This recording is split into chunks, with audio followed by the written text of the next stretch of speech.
Profe, ¿nos escuchas? Sí, sí, sí. Estoy... Excelente, No, excelente. ahora no me deja compartir.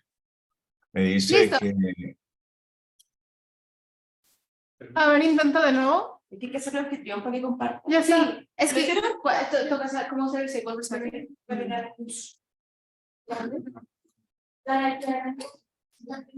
Bueno. Bueno, veamos acá.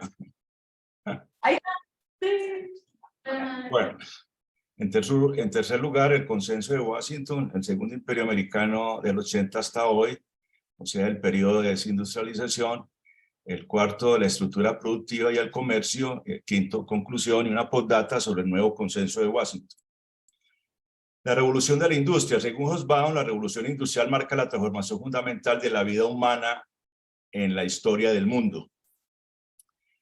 ¿Qué se entiende por industrialización? La industrialización, la producción de manufacturas, es la transformación de una economía agraria en una economía industrial.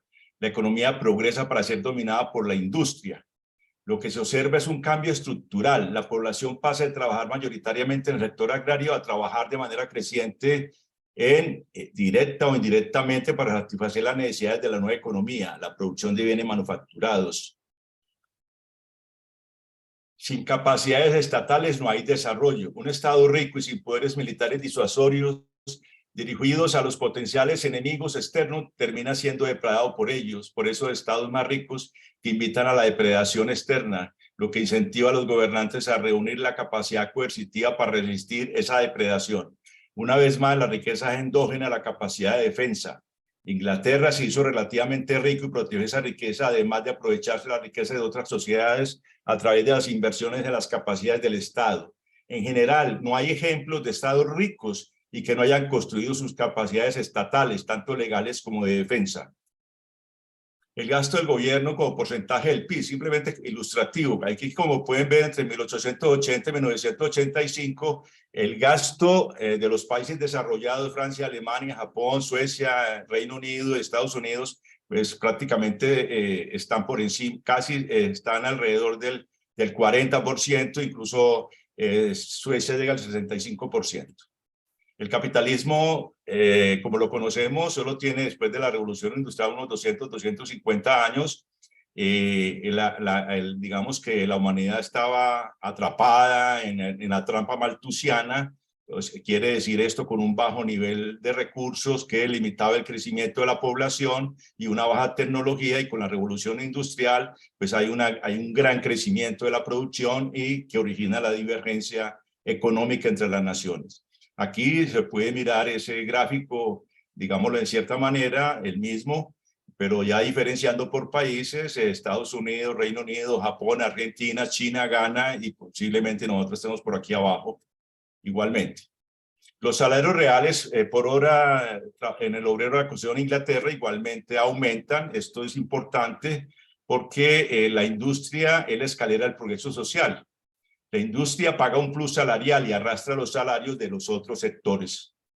El mundo, la expectativa de vida en el mundo igualmente va a tener un crecimiento muy importante, porque durante, digamos, la trampa malthusiana, que fue casi toda la historia de la humanidad, la expectativa de vida del hombre y de la mujer obviamente estaba entre los 20 y los 30 años, y ya con la revolución industrial esto cambia completamente. Incluso los países desarrollados ricos en recursos naturales escogieron la industria. Es cierto que un grupo de 5 entre los 9 países más ricos del mundo antes de la Primera Guerra Mundial fueron productores y exportadores de productos primarios, incluso de materias primas. Estados Unidos, Canadá, Australia, Dinamarca y Nueva Zelanda. Sin embargo, prácticamente todos estos exportadores de bienes primarios, que ahora son países ricos, habían iniciado en el siglo XX una política de industrialización a través de medidas proteccionistas. Esto de Paul Barroso. Es decir, incluso los países ricos en recursos naturales iniciaron un proceso de industrialización. Es lo mismo la agricultura que la industria. Esto, de acuerdo a la ortodoxia, el mercado escoge. Este es lo que llaman el supuesto de la igualdad de las actividades económicas, el equality assumption. O sea, que no hay actividades superiores a otras, no hay ventajas implícitas en ninguna de ellas. El mercado libremente asigna los recursos a las actividades más rentables, agricultura, los servicios, las manufacturas, etc. La falacia sobre la industria, ya de Guawati, precisamente un economista ortodoxo que defiende el libre comercio, dice que en realidad la noción discutible de que deberíamos elegir actividades económicas con base en su supuesta innovación técnica fue llevada más lejos para respaldar el argumento de que deberíamos favorecer los chips de los semiconductores por sobre las papas fritas. Yo califico esta presunción de falacia cuasi marxista. Bueno, ¿qué diría Guawati ahora que Biden le entrega 250 billones de dólares al sector de los semiconductores y a las TICs por cuestiones de soberanía nacional, cherry picking, autosuficiencia o seguridad nacional? Aquí tenemos las anteojeras de Guawati. Esta es la ilustración del artículo, que es muy apropiado para mostrar precisamente sus prejuicios frente a los hechos de cómo sucedieron las cosas. ¿Cómo lo hicieron los países desarrollados? Las lecciones de la historia. O sea, la mayoría de los países desarrollados lo hicieron con el modelo de sustitución de importaciones, o sea, con la industria manufacturera. La versión ortodoxa del desarrollo en los países desarrollados es que el desarrollo se debe a los beneficios del libre comercio y del laissez-faire.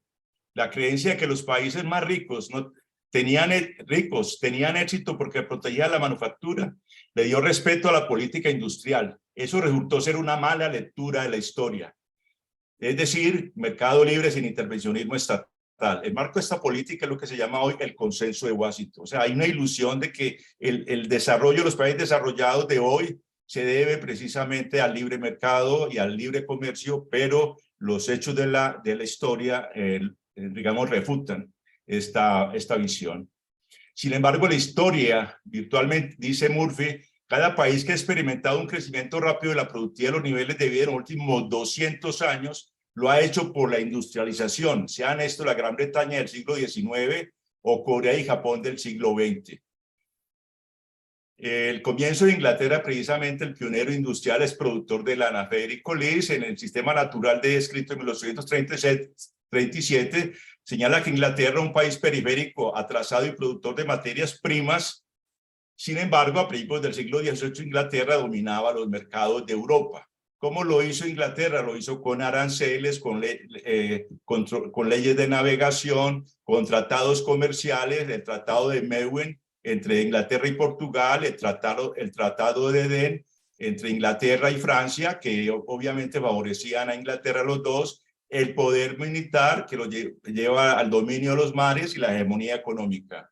La literatura sobre la industrialización inglesa confirma los acertos de Federico Lis. Según Chafarde, es una falacia que los primeros industrializadores pudieran haber desarrollado su sector industrial sin la protección de la industria naciente y una fuerte intervención del gobierno en el sector externo. Ahora, después de Inglaterra, a los industrializadores posteriores se le va a llamar industrialización tardía. La llamada industrialización tardía, para distinguirla de la industrialización pionera inglesa, explica cómo los países que fueron seguidores de Inglaterra lograron industrializarse al mismo tiempo que alcanzar a esta última en los casos de Estados Unidos y de Alemania, que son industrializadores tardíos. Gerschenkron, Alexander, que escribió el Atraso Económico en Perspectiva Histórica, digamos que es el teórico de esta perspectiva, señala las características del capitalismo o industrialización tardía. La industrialización de Inglaterra, que fue la industrialización clásica, es pausada pero constante, mientras que la industrialización tardía del siglo XIX de Alemania, de Estados Unidos, Francia, son imitadores tardíos, tienen un ritmo rápido y pasos largos, altos. ¿Cómo lo hizo Alemania? Alemania tenía una brecha muy grande, dice Veblen, con Gran Bretaña. Prácticamente en 1870 Alemania estaba 250 años detrás de Gran Bretaña. Al final de comienzos del siglo XX, Alemania rivalizaba con Inglaterra como potencia económica y política, aunque había llegado tarde respecto no solo a Gran Bretaña, sino también respecto a Francia y Estados Unidos al proceso de industrialización. ¿Cómo lo hizo Alemania? Alemania hizo la unión aduanera, el Zollverein, o sea, la unidad alemana nacional que no existía. Alemania va a ser un país tardío para para resolver el problema nacional, más igualmente medidas proteccionistas, más educación, más el poder del Estado, con una burocracia eficiente. Federico Lis precisamente va a dedicar el Sistema Nacional de Economía Política, publicado en 1841, a los deseos de que Alemania precisamente se convierta en un país industrializado. ¿Cómo lo hizo Estados Unidos? Rodri precisamente señala que en los Estados Unidos, para tomar un ejemplo prominente, los aranceles de importación promediaron alrededor del 40% en el medio siglo siguiente a la guerra civil.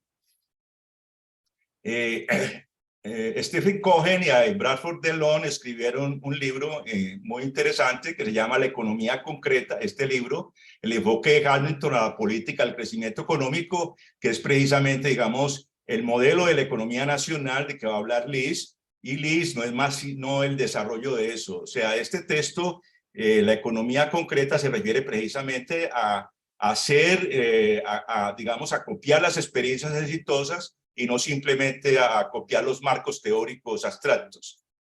Japón, por su parte, haciendo oídos sordos a Ricardo, llevó a que el Ministerio de Industria y Comercio decidió establecer en el Japón industrias como el acero, refinación de petróleo, petroquímica, automóviles, maquinaria industrial de todas clases y electrónica. Desde un punto de vista estático de corto plazo, el patrocinio de tales industrias parecía estar en conflicto con la racionalidad económica.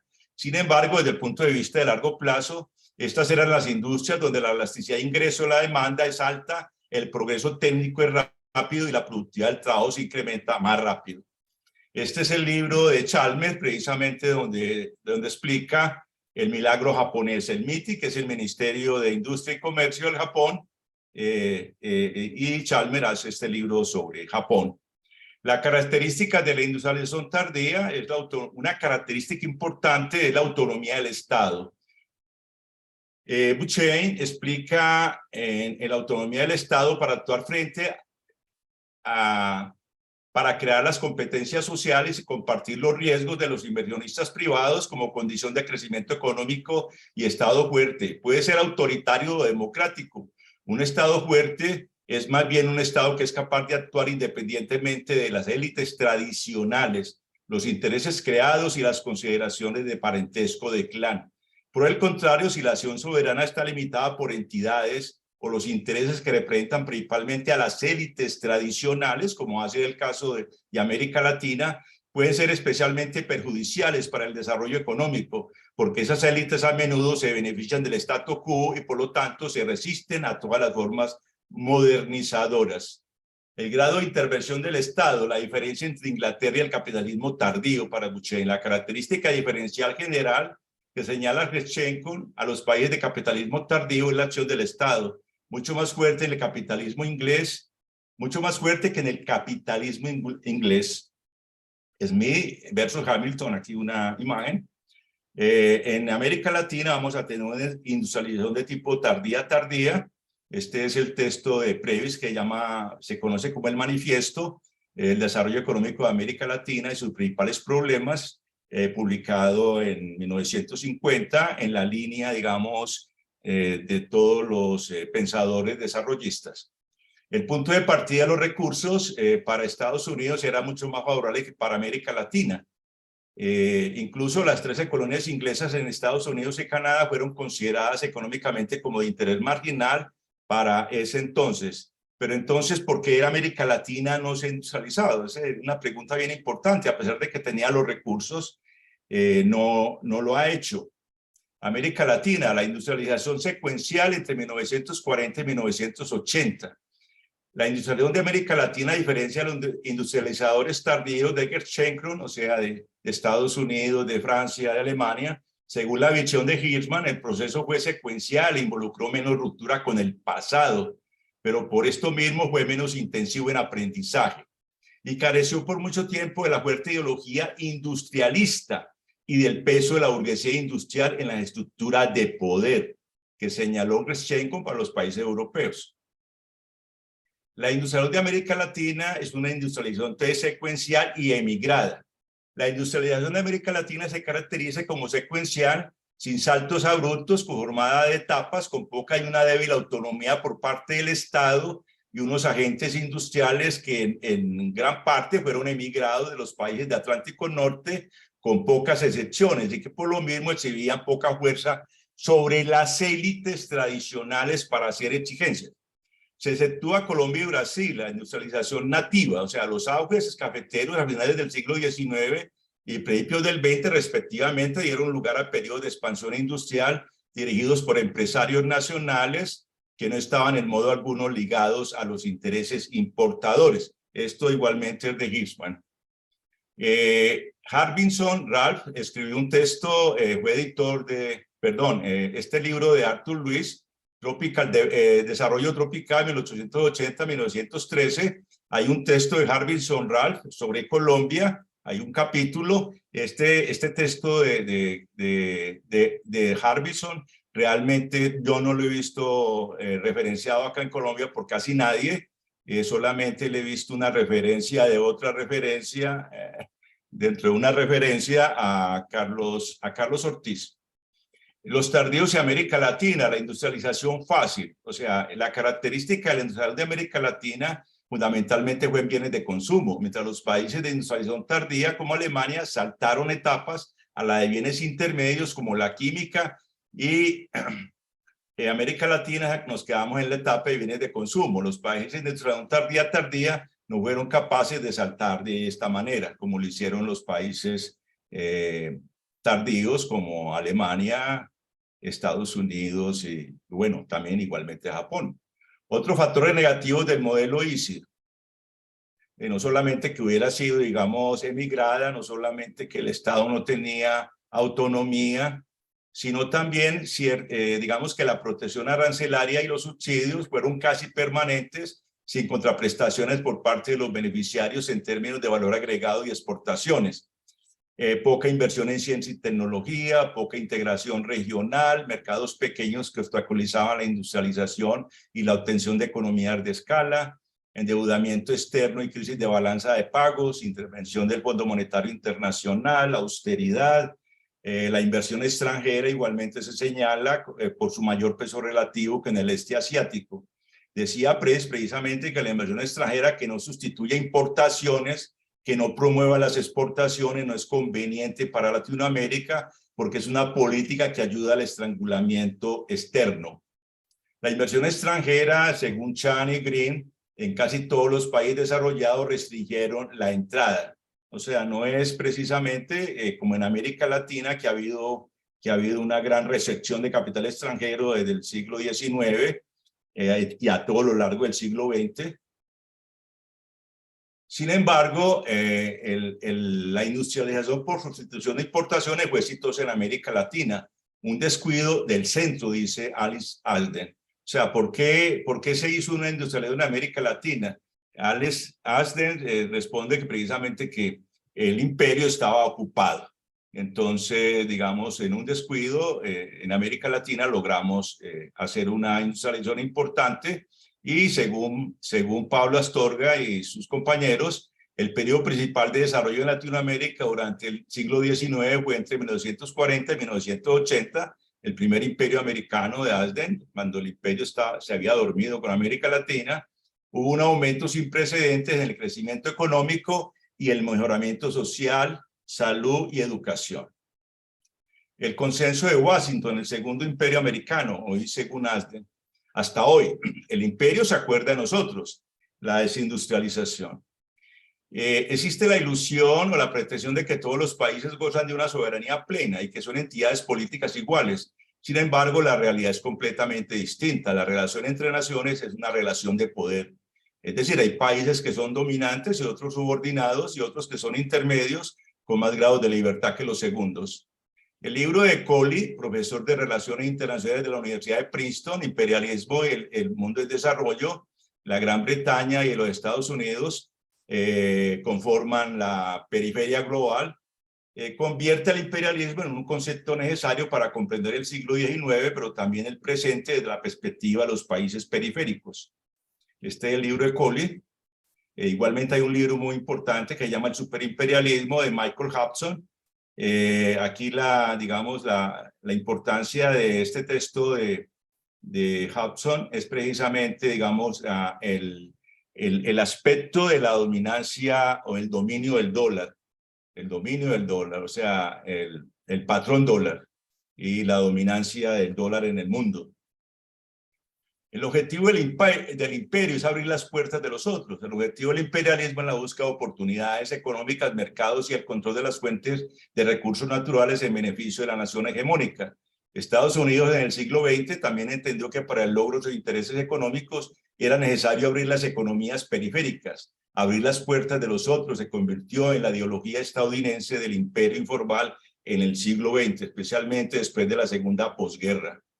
El sadomonetarismo, el sadomonetarismo hace referencia al show de Volcker entre el año 79 y 1988 para controlar la inflación, que llevó precisamente a elevar las tasas de interés, la tasa de fondos federales, que es el indicador pues, que maneja fondos federales, la tasa de interés de fondos federales, que es el instrumento que maneja la Reserva Federal de los Estados Unidos, que pasó del 10.9% cuando asumió el cargo en el año 80, en abril del año 80, cuando asumió el cargo en el año 79 a 17.6% en abril de 1980 para combatir la inflación. Este endurecimiento drástico de las políticas monetarias envió a la economía a una crisis fuerte, una fuerte recesión. El desempleo subió casi 2 puntos en cuestión de meses. La recesión dejó a millones de personas aterrorizadas por la pérdida del empleo. Los salarios crecen por debajo de la productividad a partir del año 71 y con el shock de Volcker y las consecuencias de ese shock, igualmente se va a ampliar, digamos, la brecha entre la productividad que sube a un ritmo mucho mayor que el ritmo al cual aumentan los salarios. En Estados Unidos la participación de los salarios en el PIB sufre una caída libre entre el año 71 y 2015, prácticamente pierden los salarios unos 10 o 12 puntos por ciento en el PIB. Esto lleva a una situación grave en los Estados Unidos, que es la precarización laboral y salarial. Hay un libro de Ann Case y Ann Gudito que me parece muy interesante, que llama Muertes por Desesperación, que es la crisis de opioides. Esta crisis de opioides es provocada por precisamente la precarización laboral, la relocalización de los trabajos que pagaban un plus salarial en Asia y lo mismo que en México, y entonces los trabajadores blancos de los Estados Unidos recurren a los opioides para calmar los dolores, los mezclan con alcohol, los mezclan con drogas, y esto conduce a que haya muertes por desespero, o sea, aumentar la tasa de mortalidad entre los blancos. Precisamente por esa razón, el grupo étnico de los trabajadores blancos en Estados Unidos va a sufrir una reducción en la expectativa de vida. Es el único grupo pues, que va a experimentar eso.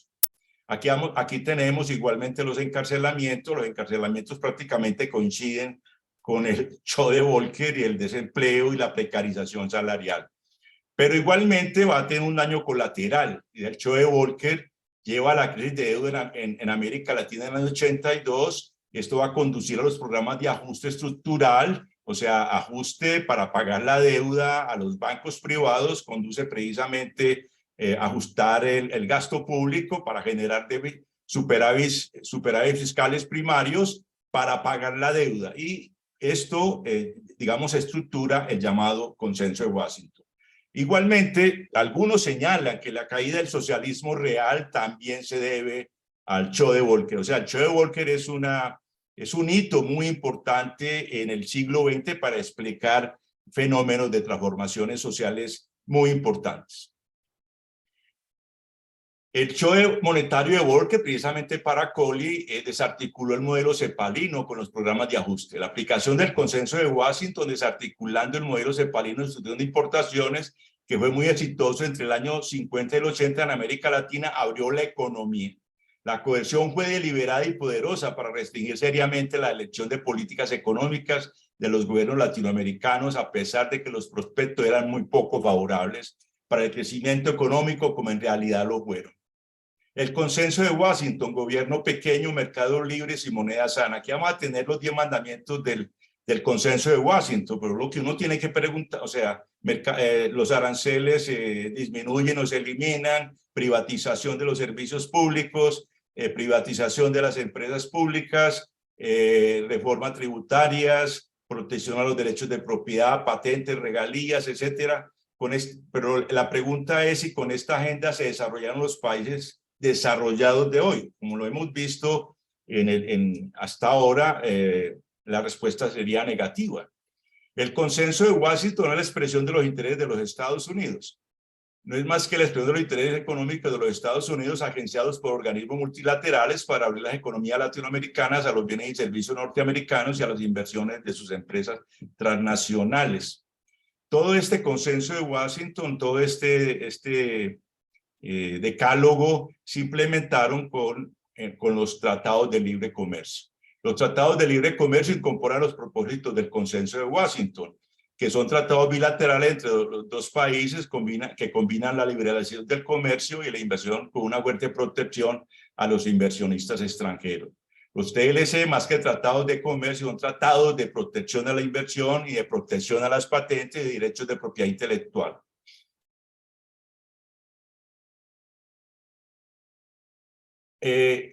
Para señalar el capítulo 10 del TLC, las reglas contra la industrialización,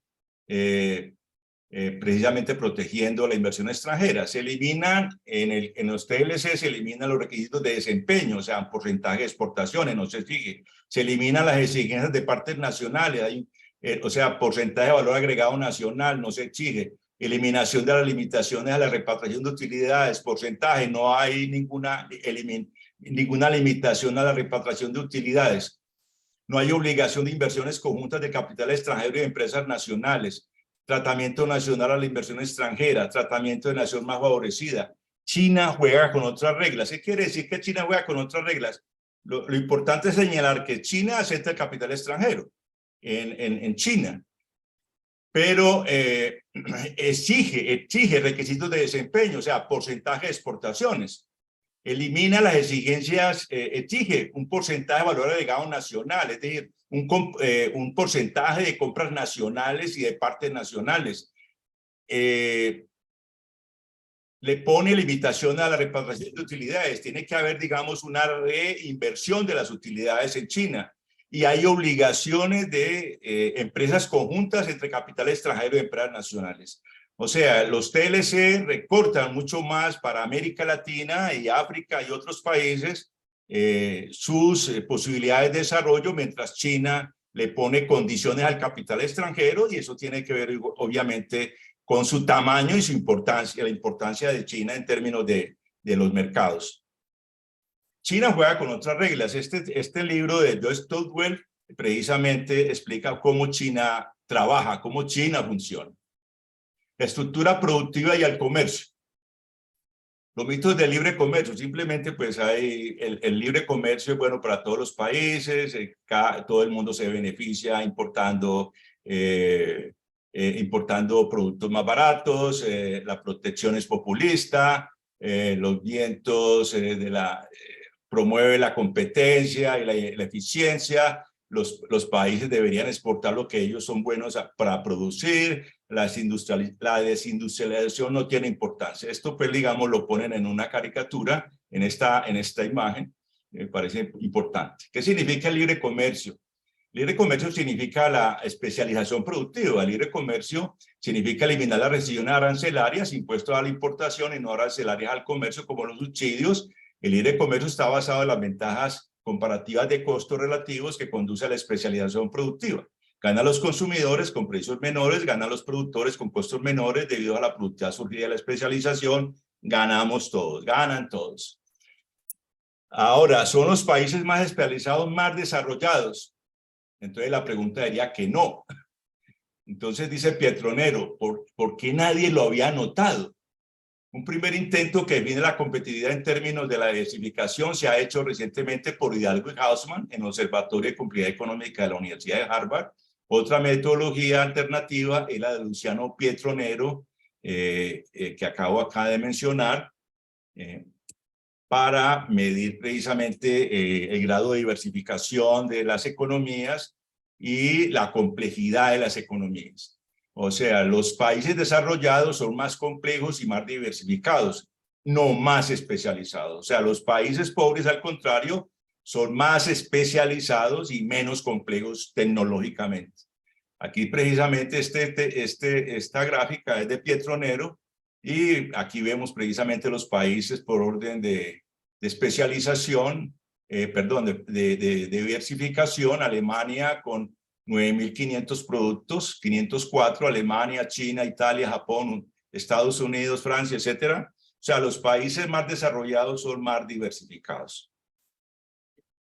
El índice de complejidad económica, el Atlas de Harvard, es un indicador de know-how y de las capacidades productivas que mide la sofisticación de la estructura productiva, ubicando la diversidad y la presencia de la producción en las exportaciones. El ranking de complejidad económica del MIT, o sea, el ICE, entre 1990 y el 2030, el 2013, Brasil cayó del puesto 29 al 56 y Chile, país neoliberal de mostrar, del 54 al 67. Durante los últimos 20 años, la economía de Colombia se ha vuelto relativamente menos compleja, pasando del puesto 47 al 56 en el ranking del ICE. Las exportaciones e importaciones de Colombia es prácticamente un comercio complementario entre norte y sur. O sea, las exportaciones son primarias y las importaciones son de productos manufacturados, y hay que señalar que dentro de esas importaciones son muy importante la importación de alimentos. O sea, Colombia se convirtió en un país importador de alimentos. Lo mismo que otros países pues, de la región.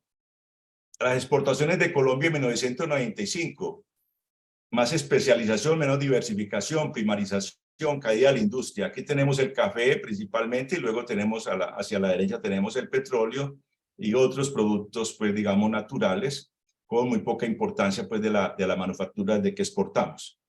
Aquí el petróleo le quita, en el año 2000 ya el petróleo le quita el lugar al café.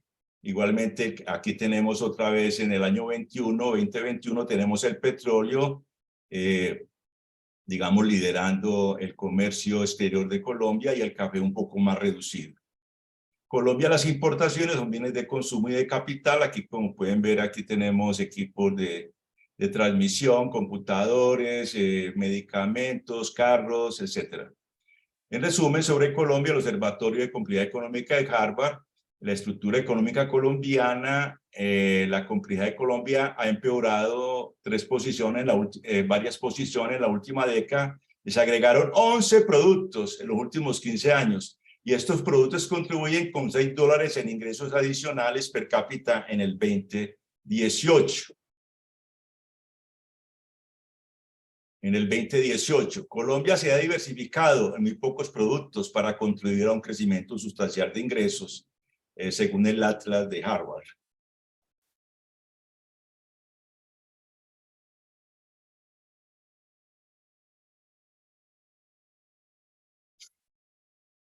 En Colombia tenemos entonces que la economía de las exportaciones se reprimarizan y hay dominio del capital financiero.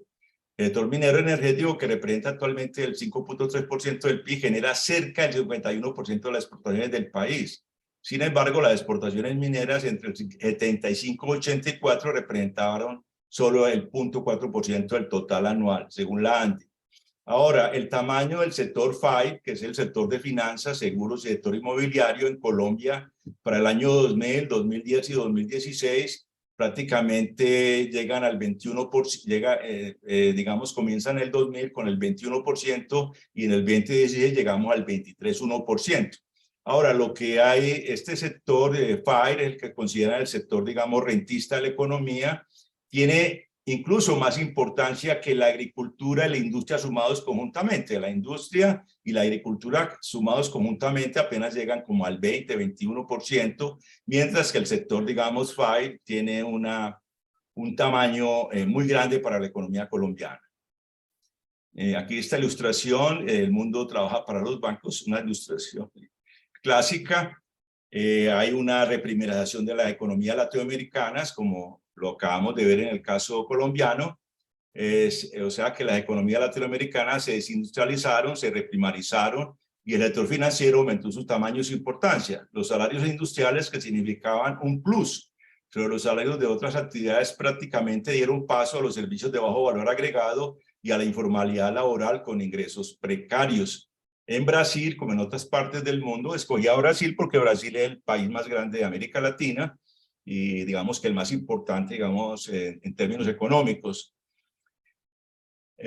Como otras partes del mundo en desarrollo que experimentan una desindustrialización prematura. Las personas a menudo abandonan los sectores industriales por trabajos mal pagados y de baja productividad en lugar de trabajos con salarios más altos.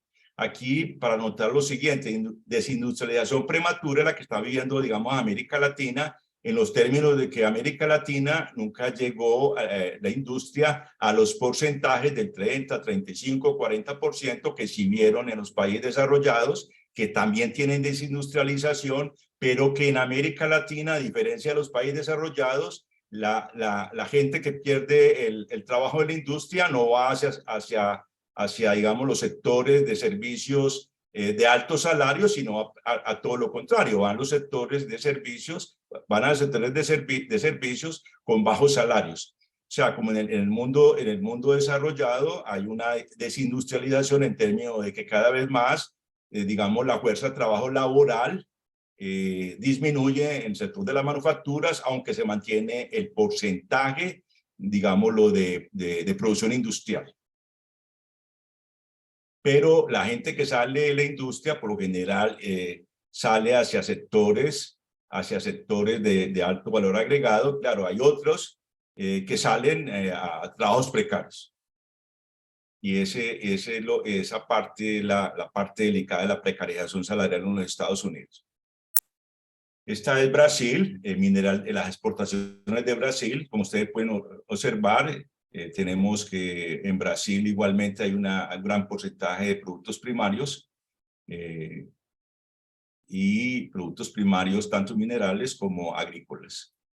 En las exportaciones de México en 2021, manufacturas, pero México prácticamente se podría decir uno que se parece mucho a un país desarrollado, pero son manufacturas tercerizadas, maquila, con poco valor agregado nacional, o sea, hay una sobrevaloración precisamente de la industrialización de México, que no, a través de un gráfico como esto, si uno no tiene en cuenta eso, que son productos maquilados, digamos, manufacturas tercerizadas en el caso de México. Las importaciones de México igualmente van a ser bienes industriales, prácticamente, y las exportaciones de México, los destinos, precisamente descubren, digamos, la lógica que está detrás de la producción manufacturera en México. O sea, en México se manufactura, se hace maquila para los Estados Unidos. En Chile, igualmente, tenemos acá una gran proporción de minerales y de productos agrícolas.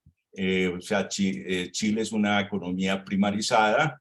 Lo que es importante en Chile hoy en día es que el cobre es un mineral estratégico y eso le permite, pues, en cierta manera, en el futuro, por lo menos, parecerse a una especie de país petrolero de hoy, pero todo está por verse. Asia, si comparamos a Asia con América Latina, uno diría, bueno, ¿por qué los países asiáticos de alto desempeño económico, Corea, China, Singapur, Taiwán, tomaron la delantera en comparación con los países de América Latina? O sea, lo que es, digamos, paradójico era que América Latina en los años 50 y 60 era el futuro, digamos, del mundo. Digamos, todo el mundo esperaba que América Latina se industrializara, pero no sucedió. Sucedió todo lo contrario, que el este asiático se industrializó, pero América Latina no. Aquí hay una respuesta que es por el soporte y la autonomía del Estado frente a las diversas clases económicas. En consecuencia, cambiaron las estructuras productivas y estos cambios se trasladan en la productividad, en el grado de diversificación de la economía y en canastas exportadoras de alto valor agregado, así como en distribuciones del ingreso más equitativas. En Corea tenemos las exportaciones coreanas, que son circuitos integrados, máquinas de oficina, etcétera, carros, vehículos. O sea, tiene toda una estructura de país desarrollado. Los cambios de estructura de mayor complejidad productiva en Asia, no en América Latina. En el caso de China, la diferencia entre América Latina y China radica en la composición de la canasta exportadora. China exporta electrónica, partes de computador o maquinaria, etcétera, mientras los países latinoamericanos exportan petróleo crudo, cobre, café y soya, etcétera. Es decir, China tiene una canasta más sofisticada y por lo tanto una estructura productiva más compleja. Estos dos patrones de comercio expresan una base productiva totalmente diferente. México, precisamente, aparentemente el país latinoamericano más sofisticado, pero de ensamblajes y poco valor agregado nacional. En cuanto al ICE o al ICE, China tiene un índice más alto que toda América Latina, o sea, tiene una economía mucho más compleja, más diversificada, etcétera. En conclusión, lo que cuenta en el desarrollo económico es la transformación productiva, no tanto el nivel de ingreso per cápita, no tanto el tamaño del PIB, sino que lo que cuenta es la transformación productiva. De acuerdo a Hidalgo a Hausmann, el nivel de complejidad de la economía de un país predice los tipos de productos que los países podrán desarrollar en el futuro, lo que sugiere que los nuevos productos que desarrolla un país dependen sustancialmente de las capacidades ya disponibles en ese país y, por supuesto, de aquellas que sea capaz de crear y acumular. China, ustedes miran aquí a China, China tiene pues igualmente una estructura muy parecida a la de Corea, productos, bienes industriales, bienes manufacturados. Es el ejemplo de un cambio estructural muy rápido. China es el ejemplo del cambio estructural más grande que ha vivido la humanidad en menos de 4 décadas. China se transforma de ser un país agrícola en un país industrial, aunque todavía tiene un ingreso per cápita, digamos, medianamente bajo. De todas maneras, China tiene una transformación estructural y se ha configurado como el gran adversario de los Estados Unidos en esta época y en los años que vienen. Conclusión. Los resultados del consenso de Washington, la gran desilusión. Dice William Sterling, que la tasa de crecimiento promedio del ingreso per cápita entre el 80 y el 98, el periodo del consenso de Washington, de los países en desarrollo, fue 0.0%, comparado con 2.5% en la tasa de crecimiento del per cápita entre 1960 y 79, o sea, en el periodo de sustitución de importaciones. Lo que es claro es que el estancamiento de los países en desarrollo entre 1980 y 98 es una gran decepción después de las reformas de política de los años 80 y del 90. El comercio, el motor, se pregunta precisamente Paul Krugman. La promesa del crecimiento basado en la orientación exportadora ha fallado en muchos lugares. En América Latina ha fracasado en replicar el éxito de los países asiáticos.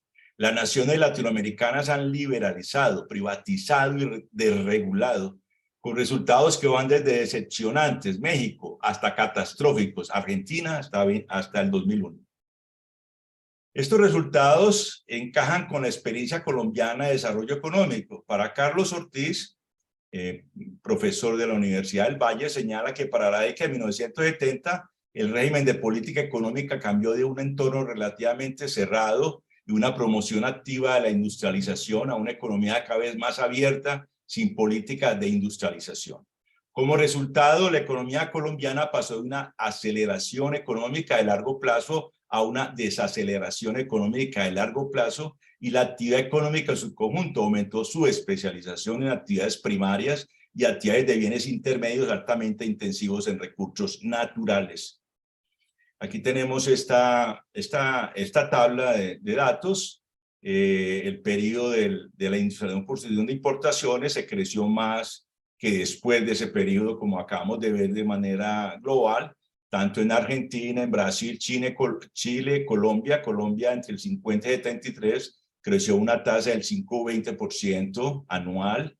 En el periodo de pre-reforma, del 74 al 89, 4,12%. Y en la post-reforma, o sea, después de los años 90, creció 2,50%. Sí. Ahora, si nosotros agregamos la caída, la crisis del 99, 2000, 2001, 2002, posiblemente esa tasa sea un poco menor. Bueno, el hecho es pues que la mayoría, digamos, Casi todos los países de América Latina, digamos, disminuyeron su tasa de crecimiento a partir de los años 90. Ahora, la movilidad del ingreso a través de las generaciones. Este es un gráfico que fue muy controvertido en Colombia, es el país del mundo donde una generación, donde para que una familia pase de pobre a clase media se demora 11 generaciones, o sea, 330 años. En Sudáfrica es de nueve generaciones, en Brasil de 9 generaciones, en China es de 7 generaciones, pero nosotros tenemos 11 y China está haciendo unas transformaciones estructurales grandísimas. Igualmente tenemos Argentina con 6 generaciones, nosotros lo hacemos prácticamente en el doble. O sea que en Colombia es un país con alta concentración del ingreso y poca movilidad social. ¿Por qué? ¿Por qué? ¿Por qué América Latina no? ¿Cierto? América Latina tenemos la presencia terrateniente. A diferencia del este asiático, las estructuras agrarias de los países de América Latina han sido dominadas por grandes terratenientes. La diferencia clave entre las dos regiones en las áreas rurales es la mayor fortaleza de los intereses de los terratenientes en América Latina. Esta diferencia tiene serias implicaciones para el patrón de desarrollo en los dos grupos de países. Según el Financial Times, haciendo en un review sobre el libro de Alan Beatty, llama Una economía falsa, una sorpresiva historia económica del mundo. Se dice que el problema de la Argentina no fueron los 70 años de peronismo, sino los 120 años de oligarquía. Es una frase terrible. Al contrario, las estructuras agrarias de los países de América Latina han sido dominadas por grandes terratenientes. En este sentido, Jenkins, teórico de la autonomía del Estado, señala que mientras los terratenientes fueron efectivamente destruidos como una clase en Asia del Este o en el este asiático, eliminando un posible obstáculo para la industrialización, estos continúan ejerciendo una influencia política significativa en los países latinoamericanos. La diferencia clave entre las dos regiones en las áreas rurales es la mayor fortaleza de los intereses de los terratenientes en América Latina. Esta diferencia tiene serias implicaciones para el patrón de desarrollo en los dos grupos de países. Colombia es un país, digamos, de industrialización tardía, fracasado, víctima de la Guerra Fría. ¿Por qué las élites colombianas tradicionales se resisten a las reformas económicas fundamentales que han sido hechas en otras latitudes, incluso por países desarrollados, como la reforma agraria como requisito para el desarrollo capitalista? Bueno, que la posverdad la ha convertido en política castrochavista. Según Hobsbawm, en un texto que escribió para El Tiempo, si no recuerdo mal, dice que la evitación de una revolución social había hecho de la violencia el meollo constante, universal y omnipresente de la vida pública colombiana. Antes de 1948, las clases tradicionales lucharon contra el ateísmo liberal, la separación de la iglesia y el Estado, etc. Después fue el anticomunismo feroz, o sea, la ideología de la Guerra Fría, lo que unió a las clases tradicionales con las clases industrialistas y financieras contra toda reforma a sangre y fuego.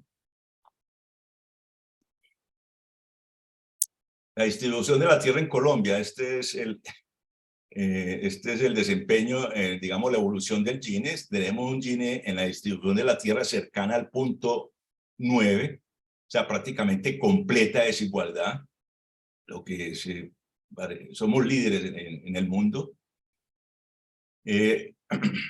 La provisión proterrateniente colombiana, ¿para qué repartir la tierra? Dice Álvaro Uribe, lo importante no es la tenencia de la tierra, sino su incorporación a una actividad productiva estable y equitativa. Eso lo escribieron en el Plan Nacional de Desarrollo del 2003, el 2002, 2006, hacia un Estado comunitario, que es el Plan de Desarrollo del gobierno de Álvaro Uribe. ¿Por qué la TAN? No, el colonialismo español y la inercia del cambio, dice Simón y Rovira. La resistencia de la élite también tiene raíces históricas. El colonialismo latinoamericano generó extrema desigualdad y las instituciones que filtraron el acceso a las oportunidades económicas, así como la baja inversión en factores promotores del crecimiento como la educación, la infraestructura y las tecnologías. Después de las reformas económicas, la concentración de la élite y la maldición de los recursos naturales reforzaron conjuntamente el patrón de desarrollo y la resistencia al cambio estructural. La inercia al cambio explica la renuencia de las élites a la transformación social. La resistencia a la implementación de políticas que cambien la estructura productiva y reduzcan la concentración del ingreso es la consecuencia lógica de tal proceso de perpetuación. Esto evoca y explica la inercia estructural de la región.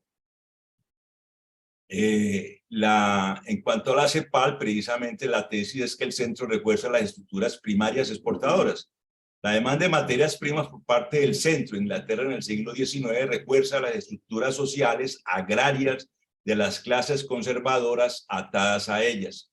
En consecuencia, se convierten en un obstáculo a la modernización e industrialización. ¿Por qué no? El efecto de reemplazo político.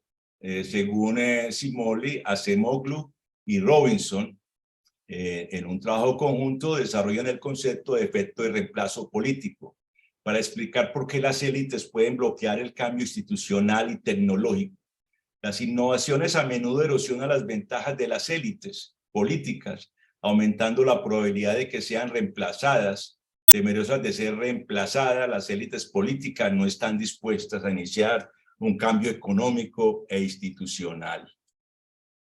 ¿Qué faltó en América Latina? Faltó más Estado y derrotar políticamente a las clases tradicionales. Primero, el problema del desarrollo no es con el grado de intervención del Estado en la configuración de la economía, sino con la clase de intervención que desarrollan, que depende del grado de autonomía del Estado. Segundo, en general el atraso latinoamericano hace parte de nuestro pasado colonial que se prolonga en el presente a través de los intereses prevalecientes en la sociedad, determinando un Estado débil, patrimonialista y fragmentado, además de jerárquico, ajeno a la innovación y a una sociedad más incluyente. En consecuencia, América Latina exhibe grandes desigualdades de ingreso y de riqueza que solo pueden ser resguardadas con el recurso de la fuerza, decía Previs, cuando sea necesario. Ahora, como postdata, el nuevo consenso de Washington. Ahora con la política de Biden de apoyar la industria y lo que llaman la ley de reducción de la inflación, que realmente es una política industrial. Jake Sullivan, que es secretario del gobierno de Biden, hizo un discurso en donde presentó, digamos, el ordenamiento del nuevo consenso de Washington. Ahora, la idea de que un nuevo, dice Sullivan, ahora la idea de que un nuevo consenso de Washington, como algunas personas lo han llamado, es de alguna manera Estados Unidos solo, o Estados Unidos y Occidente con exclusión de otro, es simplemente erróneo. Bueno, eso lo que quiere decir es que no estamos equivocados, ¿cierto? Esta estrategia construirá un orden económico global más justo y duradero para nuestro beneficio y el de las personas de todo el mundo. Por su parte, Fred Bloch dice que el nuevo consenso de Washington sincera la agenda oculta de la industrialización de los Estados Unidos. O sea, Estados Unidos, a pesar de la retórica, ha mantenido una agenda oculta de industrialización. Ustedes no, pero nosotros sí, la agenda de la política industrial oculta de los Estados Unidos. El mensaje constante del consenso de Washington ha sido que otras naciones deben hacer que el gobierno debe desempeñar un papel activo en la economía. Pero como hemos visto, el verdadero Washington se ha sumergido cada vez más en su propia economía empresarial a través de sus políticas tecnológicas.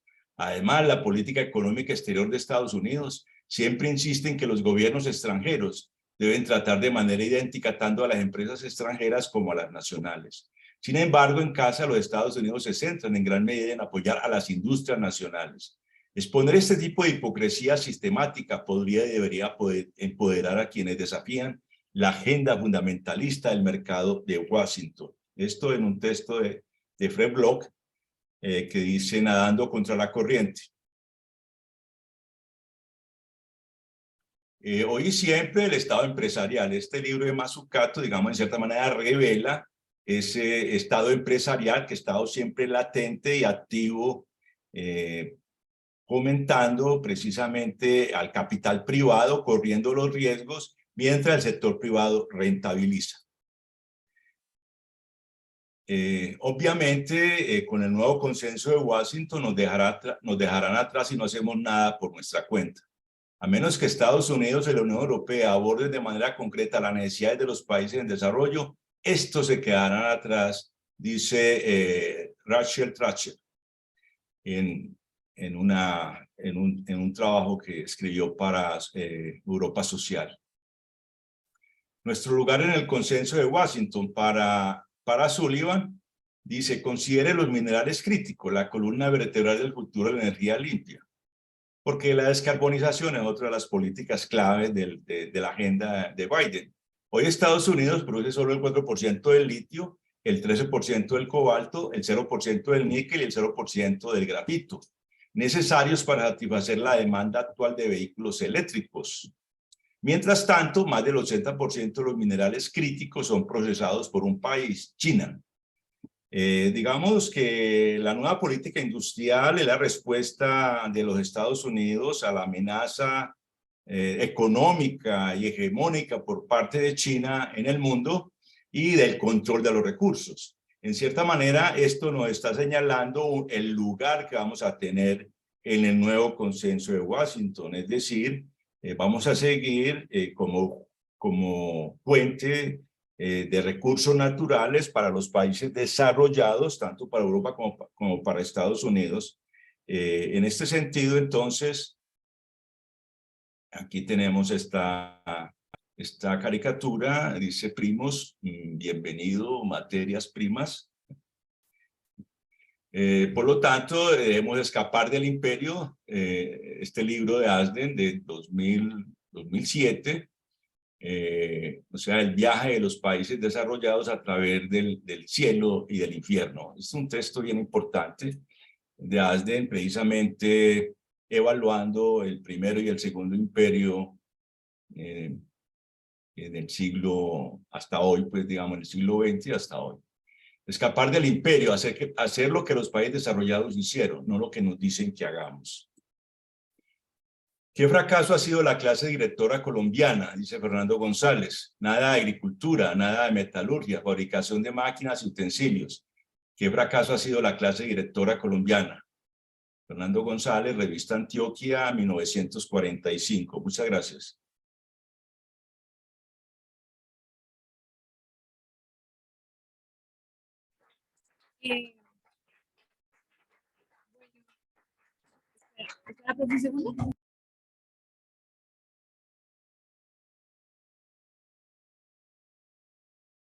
¿Sí? Si te podemos hacer un par de preguntas, profe. Sí, claro. La compañera de Chile te va a hacer una pregunta. ¿Se escucha? Y de Brasil. ¿Se escucha con micrófono? ¿Hasta ahí lo alcanzas a escuchar? ¿O que se acerquen un poco al micrófono? Que se acerque el micrófono, sí. ¿O les paso el micrófono? Ah, ya sí, pues. Sí, para. Gracias. Gracias. Primero, gracias, Guillermo, por la exposición, fue muy nutritiva, bueno, también lamentable, porque claramente Chile ha seguido el modelo neoliberal como sabemos cómo fue esta isla, ¿no? Donde lo hicieron experimentar este terrible modelo. Pero, más allá de esto, quería preguntarte en torno como específicamente a estos últimos ítems. Y me interesaron mucho en torno como a las nuevas formas que podemos proponer desde Latinoamérica, no siguiendo estos rumbos demarcados por las instituciones, tanto de los países desarrollados, que sabemos que también tienen sus propias instituciones que plantean ciertos elementos, pero cómo ir craneando y pensando de manera colectiva estas hojas de ruta que nos permitan las autonomías y economías diferentes para un nuevo mundo, ¿no? Obviamente una pregunta bastante amplia, pero ¿cómo has sentido tú o qué piensas respecto a estas nuevas directrices que se dan tanto dentro de la economía heterodoxa, como si también con las otras economías, como la economía ecológica que vimos también, feminista y así? Así que verlo un poco desde ahí. y muchas gracias. Profe, no sé si recoges todas las preguntas o vas respondiendo a la medida que te van preguntando. Pues recojamos las preguntas y recógelas y vamos, porque es Vale. lo que la pregunta que me acaban de hacer es muy amplia y realmente no sé si es poco por el portuñol, ¿cierto? Que no entendí bien todo. No, ahora sí no sé por qué. Es de Chile, yo soy brasileño. Ah, de Chile, bueno.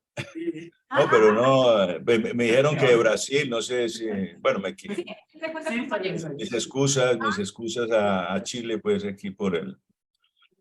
Perdón. Ah. Entonces, gracias por No, su no, exposición. qué vergüenza.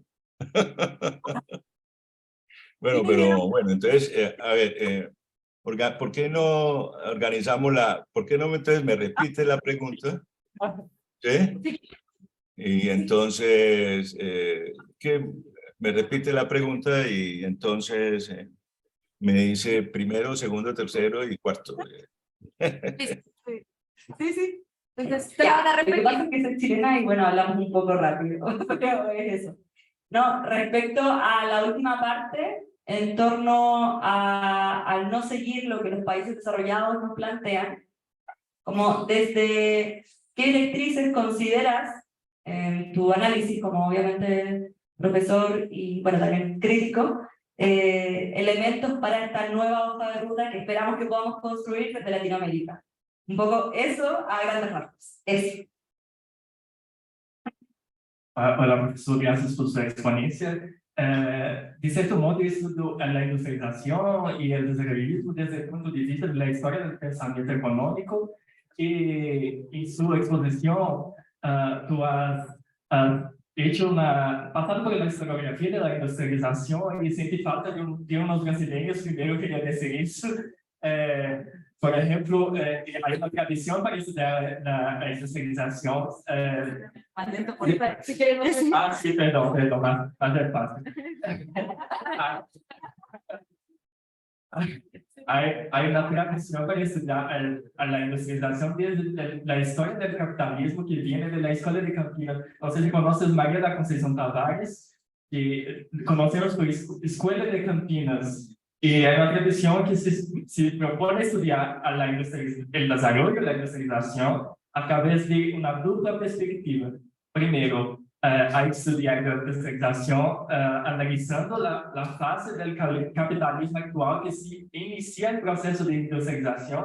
Segundo, hay que comprender la estructura pré-capitalista que llega a la industrialización. Entonces, desde ese punto de vista, por ejemplo, países como Alemania, Francia, Italia, como has expuesto con Gertschenko, ellos pueden saltar de fases porque están industrializando desde un momento muy específico, que es el capitalismo monopolista. Y su fase pré-capitalista es feudal. Distinto de nosotros que venimos de un momento del capitalismo distinto, que es el capitalismo monopolista, no más concorrencial. Ese capitalismo monopolista es un grupo cerrado, no se permite más difundir la estructura productiva. Y, por otro lado, la estructura pré-capitalista de nosotros es distinta, es colonial. Entonces, fomos inseridos en el capitalismo por una Organización Internacional del Trabajo. Entonces, en cierto punto, estos brasileños hacen una crítica al Gertschenko, que sí saltar las fases del desarrollo es bueno cuando está solamente el capitalismo concorrencial. Cuando llega el capitalismo monopolista, no se puede más, es distinto, es otro tipo de industrialización. Entonces, este es el primer punto. La segunda pregunta muy rápida. Sí, más despacio.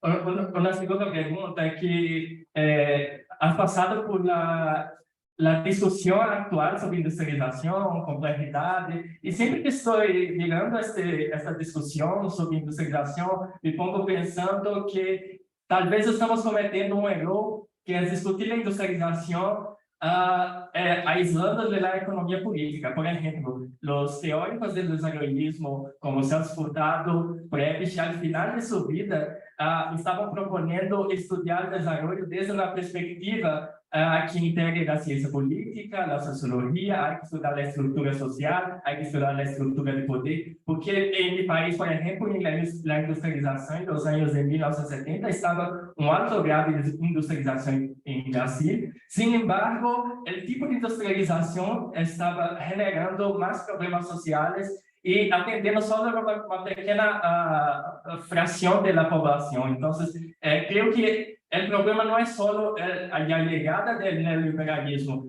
Para mí, el problema está también en la economía política, en la estructura social y la literatura reciente, como por ejemplo la complejidad, no se conecta más con estas otras discusiones. Entonces, es una discusión para pensar sobre la industrialización. Gracias. Bueno, ¿alguien más tiene alguna otra pregunta? Yo haré una. Es que una pequeña, profe, es que a mí siempre me cuesta, o sea, listo, hay que diversificar la canasta exportadora, hay que no depender de un solo producto, ir en contra de lo que dice Ricardo de las ventajas, pero si fuéramos tomadores de políticas públicas, ¿qué debería hacer el Estado colombiano para empezar a hacer industrialización en el país? O sea, ¿por dónde nos vamos? ¿Sí? O sea, es que es una cosa bien compleja, además teniendo en cuenta que si bien no somos los que producimos el cambio climático, sí tenemos un país en términos ecológicos que proteger. O sea, nosotros no podemos igual someternos a unos grados de contaminación como los de China, como los de Estados Unidos, porque tenemos el pulmón del mundo, porque tenemos unos ecosistemas rarísimos, que yo sí creo que hay que resguardar. Entonces, ¿cómo compaginamos la política industrial con el cuidado ambiental del país? Y ya. Y también tengo una última. Y la última. Hola Guillermo, un gusto. Mi pregunta está muy en línea con lo que comentaba el compañero de Brasil y bueno, la compañera de Colombia, y guarda relación con, bueno, a mí en Chile también me enseñaron de la escuela cepaliana, también tuve la fortuna de leer como a Prebisch y empapelarme un poco de esta perspectiva más latinoamericana en torno al desarrollo. Y cuando uno hace una mirada más actual en torno a cómo pensar el desarrollo desde el sur global, pareciese ser que Latinoamérica está en una suerte de paradoja, ¿cierto? Porque hacia dónde aportamos, que es un poco lo que decía la compañera. No podemos seguir exportando materias primas, entonces aquí aportamos a innovación, ciencia y tecnología. Yo he escuchado que Israel, por ejemplo, dedicó el 7% de su PIB a mayor desarrollo, innovación, ciencia y tecnología. Pero creo que Latinoamérica está muy lejos de eso. Y de ahí viene una segunda pregunta, y es que ¿es realmente eso desarrollo para Latinoamérica? Y frente a eso he escuchado algunas escuelas que hablan de crecer, pero nuevamente de crecimiento. Nuevamente pareciese ser que es muy difícil de crecer cuando hay un entorno que es del norte global que apuesta por seguir creciendo a costa de nuestros bienes primarios. ¿Qué apuesta práctica, como decía la compañera en términos de política pública, podríamos apostar? ¿Y qué tan práctico o qué tan factible es apostar por decrecer? Eso, muchas gracias. Si quieren responder esto, ya seguimos con... Si quieres, se nos profe por el momento. Bueno, muchas gracias por las preguntas. Hay varias preguntas dentro de una pregunta, lo que hace más complicado responder dentro de una ¿cierto? Responder lo mejor que pueda.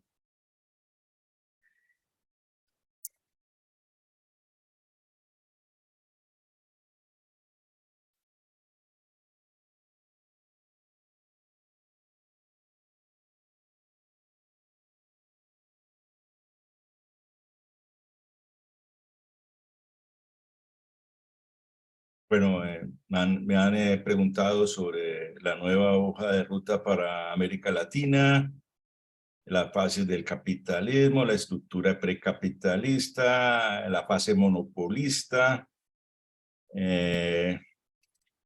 Bueno, yo traté de hacer esto, o sea, de mirar, digamos, la importancia de la industria en el desarrollo económico, por las características que la industria tiene de generar valor agregado, de generar enlabonamientos productivos. Y el problema de la industrialización no era solamente, porque creo que me salté algunos slides, el problema del desarrollo no era simplemente producir manufacturas. El problema del desarrollo es, digamos, el cambio social.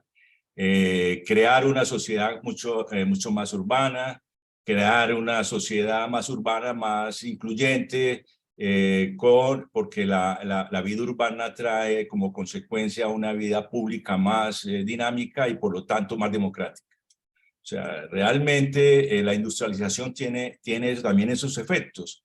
O sea, no solamente el de producir manufacturas, que es una visión muy reducida de la industrialización, sino de los impactos sobre la transformación social, la transformación de las instituciones, la transformación de la estructura social, de las clases sociales, etcétera.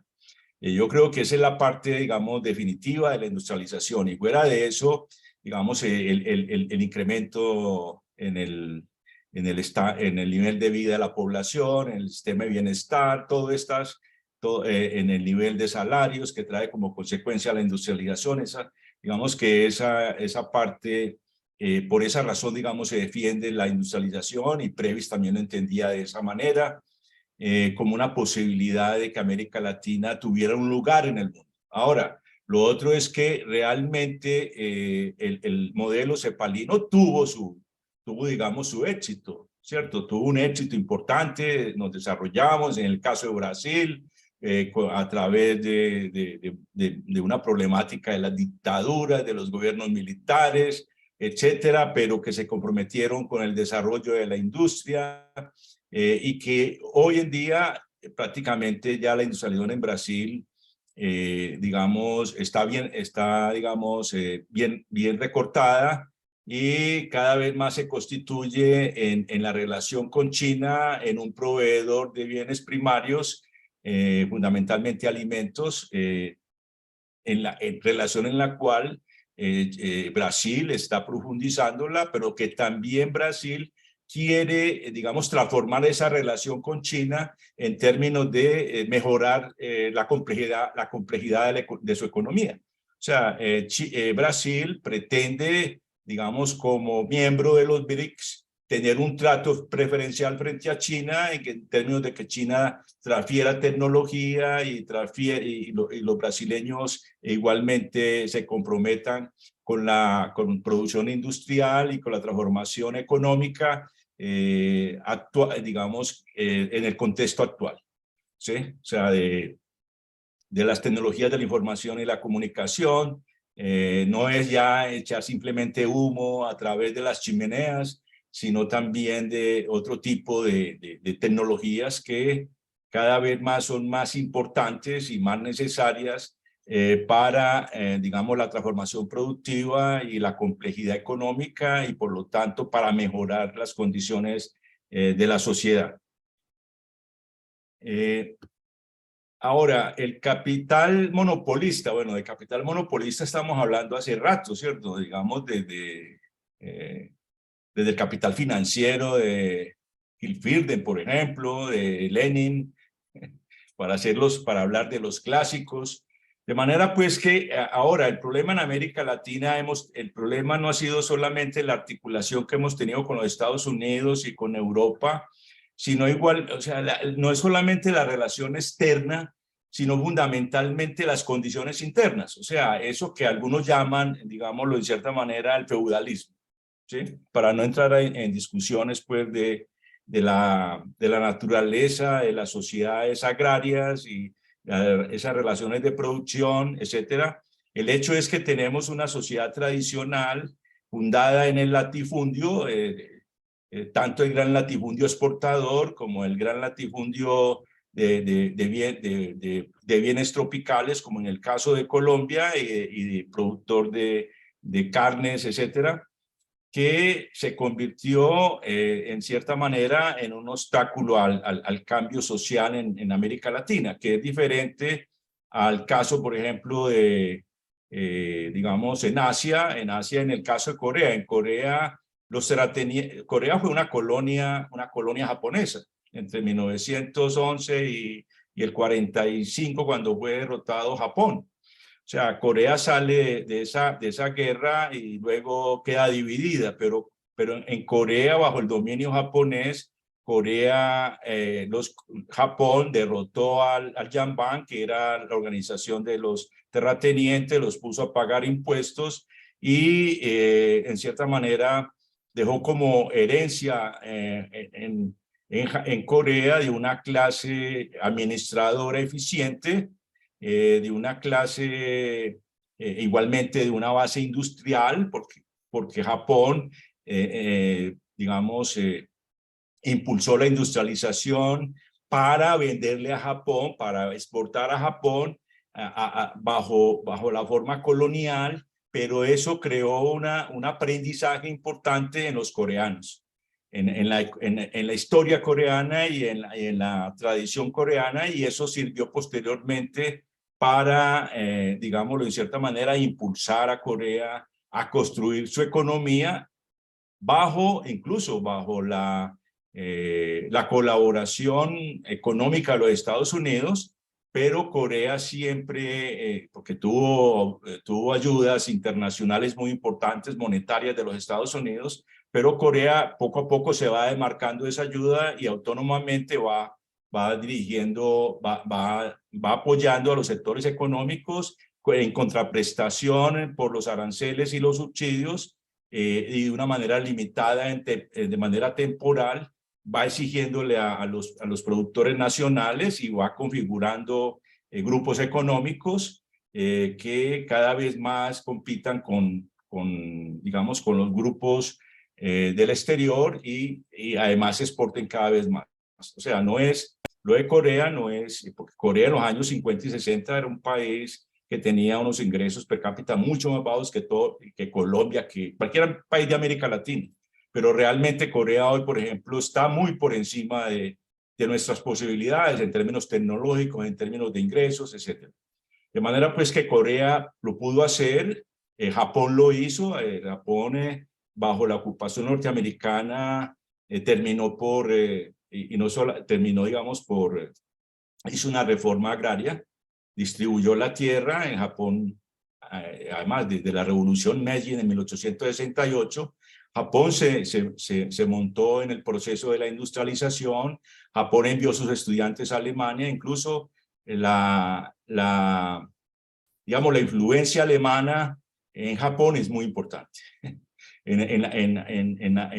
Después de 1868, en la construcción del Estado, en el diseño de la política económica, etcétera. Incluso, de hecho, hay alguna gente que ha encontrado precisamente o sea, que el libro de Liz, La economía política nacional, se lee mucho más en Japón que en cualquier parte del mundo. Es decir, eso lo ha señalado Reiner, en las bibliotecas de los Estados Unidos, prácticamente los libros de Liz han sido sacados porque no circulan de las bibliotecas, mientras en Japón se venden, se reimprimen, y lo mismo que en Corea y en otras partes de Asia.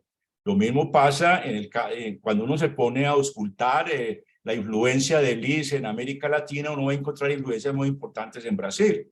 ¿Sí? Mucho más en Brasil que en cualquier otro país, también en Argentina, también sobre Previs, aunque Previs no va a señalar directamente su relacionamiento con Liz, hay un relacionamiento bien importante.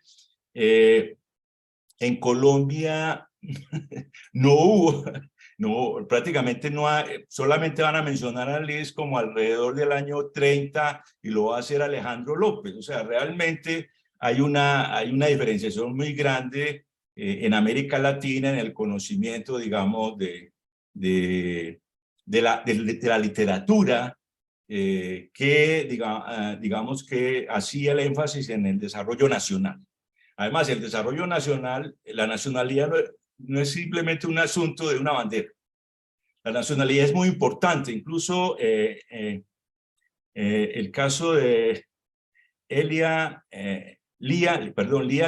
Greenfeld, que es una socióloga, habla del nacionalismo como el motor, o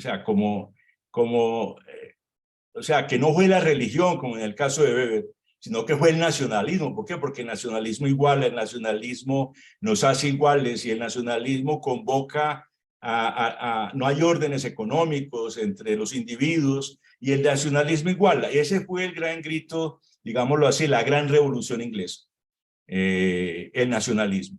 Y la participación no habían actividades excluyentes para algunos sectores económicos, como si, por ejemplo, existió en España o existió en América Latina, en donde las élites no se ensuciaban las manos, pero igualmente los trabajadores, los más pobres eran los que trabajaban. ¿Sí? Entonces, el nacionalismo es importante. En el caso de Colombia y América Latina, el desarrollo del nacionalismo es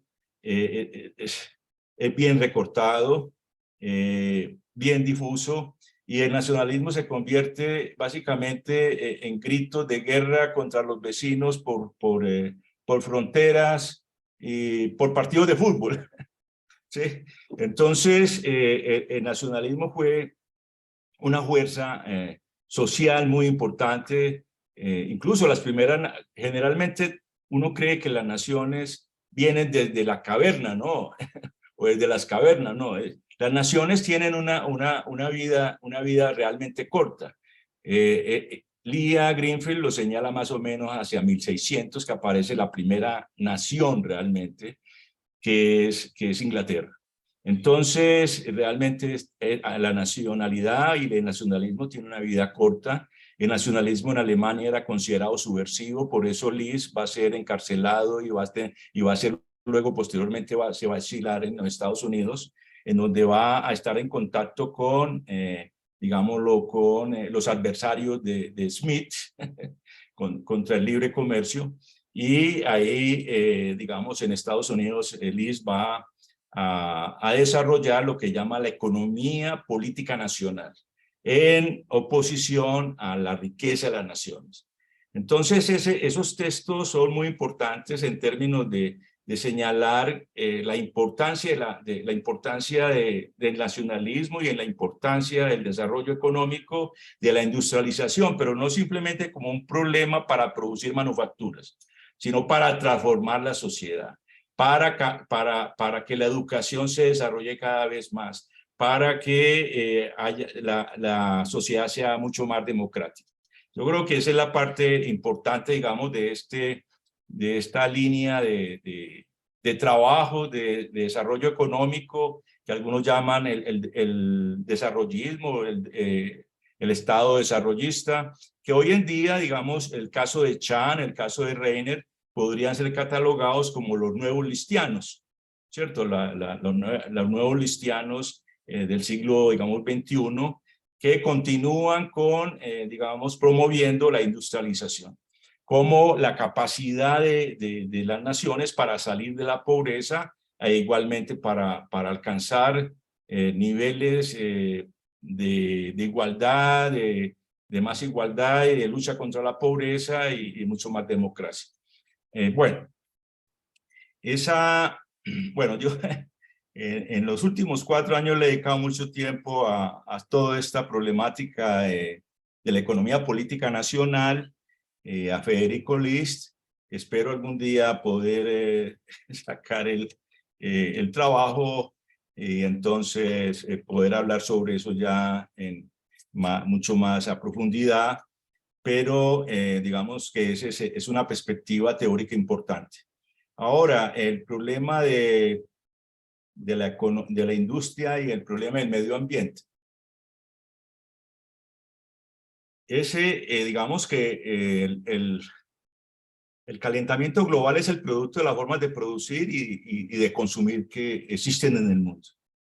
Ahora, el norte global es es el causante fundamentalmente de este problema. O sea, estamos al borde de aumentar la temperatura del planeta en 1.5 grados centígrados para que los fenómenos que van a ocurrir no tengan reversibilidad. O sea, estamos en un punto de quiebre, digámoslo, en el planeta Tierra, para que se haga inhabitable y ocurran fenómenos que van a afectar la vida de todos los humanos sobre este planeta y fundamentalmente los países que tienen menos recursos, los países más pobres.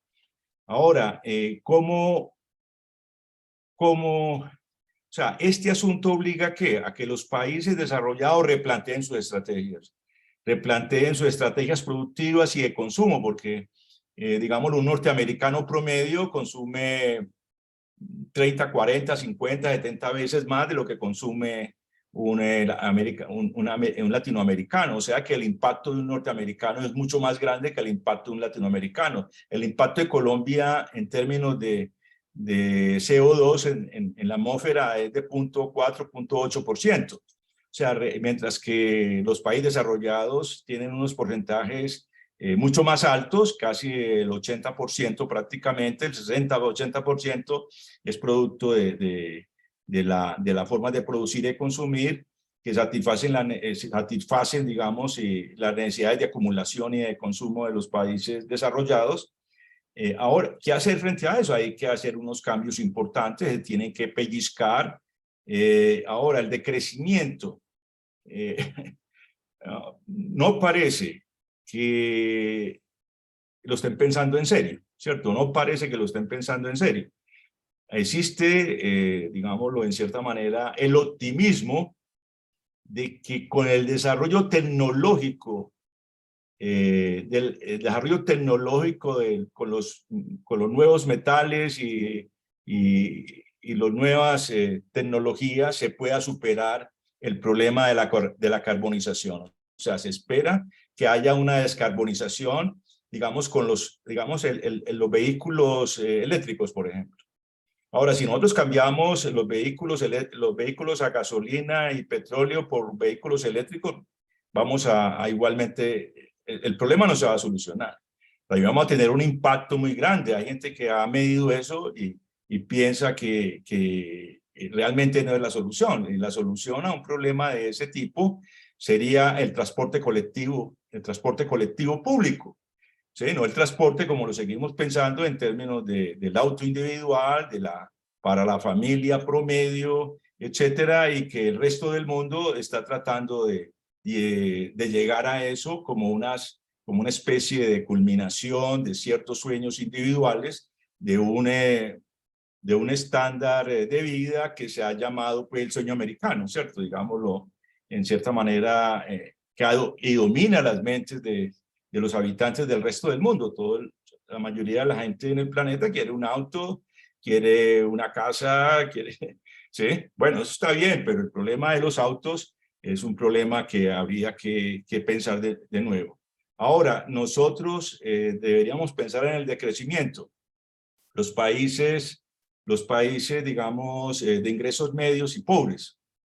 Nosotros debemos utilizar las energías limpias que existan, las tecnologías limpias que existan, pero tampoco podemos sacrificar el futuro de nuestros pueblos en términos de que cada vez más se requiere producir más para satisfacer las necesidades de nuestros pueblos. Entonces hay que hacer un trade-off entre las necesidades de los países desarrollados y la necesidad de los habitantes de los países desarrollados y las nuestras. O sea, yo creo que ahí en esos términos sería la discusión. No sé si alguna señalamiento en especial o alguna repregunta, porque realmente las preguntas son muchas No, profe, pues ya para finalizar, un compañero quiere hacerte una pregunta pequeña, pero entonces ya logra como muy reducido porque nos toca entregar el auditorio. Entonces te voy a pasar el micrófono para la pregunta y también con Silvia. Vamos. Es algo concreto. Me voy a ir nada más a Centroamérica. Ahí el caso de un sociólogo guatemalteco, Alberto Torres Rivas, que analiza el caso de Guatemala, Honduras y Costa Rica. Y bueno, plantea también un caso, ¿verdad?, relacionado a la industrialización, a la segunda mitad del siglo XX, principalmente por la distribución de las ganancias, de esos excedentes que generaron la industrialización, ¿verdad?, que más bien tendió a una concentración de ciertos sectores. Él habla de que en esa época surgió el trípode de burgués, ¿verdad?, con un pie en la agroindustria, con otro pie en importación comercial y otro pie pues, en capital financiero. Entonces, específicamente sería, ¿cuál sería, ¿verdad?, el acompañamiento que debería tener una industrialización en cuanto a política fiscal? Más específicamente en política de cobro de impuestos directos al patrimonio, ¿verdad?, para obviar estos temas. Y así muy brevemente, en su presentación decía sobre la reprimarización, ¿verdad?, de las economías. Hay un autor, Almayer, director del CALAS en Guadalajara, México, tiene un texto que llama más bien una refeudalización de América Latina, y utiliza, ¿verdad?, esto de Gini, que el promedio para América Latina es un 0.87. Entonces, ¿qué le viene a usted ese concepto de refeudalización? Reufeudalización. Refeudalización. ¿Cómo? Refeudalización. Es que te preguntaban los chilenos, los brasileños, los de Costa Rica. Sí, no. A ver, no conozco el texto, realmente no sabría qué decir en este momento sobre eso. Pero alguna gente ha elaborado, digamos, el término de feudalización en relación con las plataformas de trabajo, ¿cierto? Con las plataformas de trabajo en términos de que los trabajadores directos ponen los instrumentos como lo hacían, digamos, los aparceros en condiciones de servidumbre.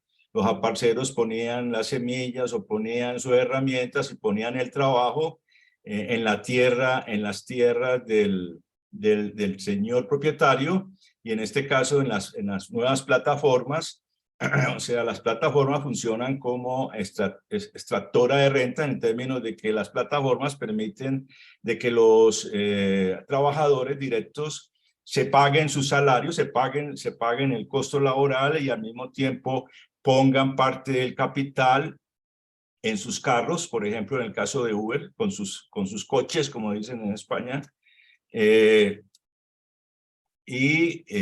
sin ninguna compensaciones en beneficios sociales. O sea, que realmente es una especie de reufeudalización del trabajo en términos de las plataformas. Ahora, el texto que me acabas de decir, no sé si es el autor, no lo entendí bien, pero de todas maneras no lo conozco y me disculpo por eso, pero hay mucha literatura pues que uno igualmente todos desconocemos y a veces pues uno se conoce unas cosas más que otras, es todo.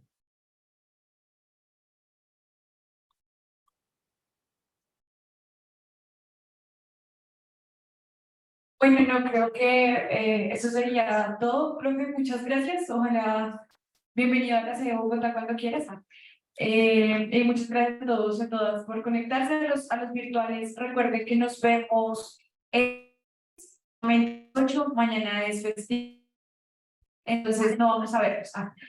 Gracias, muchas gracias, profesor. Igualmente también en tus textos, los que recomendas por si quieren leer. Eso no, profe. No entendí nada. Gracias, profe. Que bienvenido a la CEO. Ok, bueno, suerte a todos y regresen a casa bien y por aquí bienvenidos a Colombia, a Medellín, por supuesto.